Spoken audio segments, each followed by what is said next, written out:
केरल के राज्यपाल आरिफ मोहम्मद खान का बड़ा बयान। कहा, भारत में पैदा हुआ हर शख्स हिंदू, जो भारत का खाता है वो हिंदू, मुझे भी कहिए हिंदू। मुस्लिम धर्मगुरु ने बताया आरिफ खान को गैर मुस्लिम।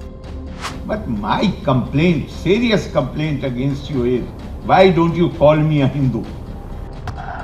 केरल के राज्यपाल 28 जनवरी को तिरुवनंतपुरम में उत्तरी अमेरिका में बसे मलयाली हिंदुओं की ओर से आयोजित हिंदू सम्मेलन का उद्घाटन करने पहुंचे थे। यहां उन्होंने कहा कि सर सैयद अहमद खान ने एक बार कहा था कि मुझे नहीं लगता कि हिंदू एक धार्मिक शब्द है, ये एक भौगोलिक शब्द है। जो कोई भी भारत में पैदा हुआ है, भारत में पैदा हुआ अनाज खाता है, यहाँ की नदियों का पानी पीता है, वो हिंदू कहलाने का हकदार है। आरिफ मोहम्मद ने कहा कि आपको मुझे भी हिंदू कहना चाहिए। अंग्रेजों के समय में हिंदू, मुस्लिम और सिख जैसे शब्दों का इस्तेमाल किया जाता था, क्योंकि उन्होंने लोगों को धर्मों के आधार पर बांट दिया था।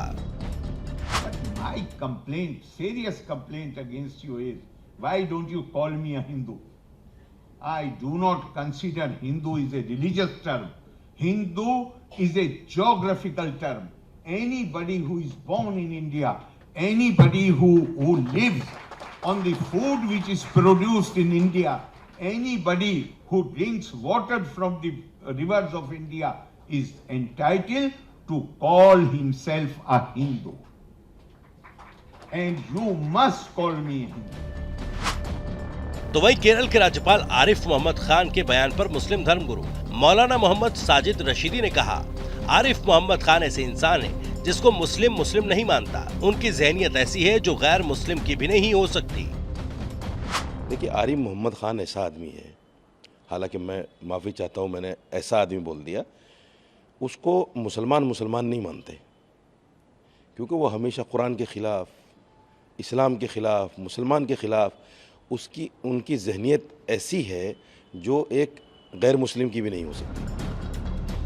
हिंदू शब्द पर चल रही राजनीतिक बयानबाजी के बीच अगर देश की न्यायपालिका के शीर्ष स्तंभ यानी सुप्रीम कोर्ट का नजरिया देखें तो 1966 के शास्त्री यज्ञ पुरुषार्थ जी केस में 5 जजों की संवैधानिक पीठ ने उल्लेखनीय बात कही थी।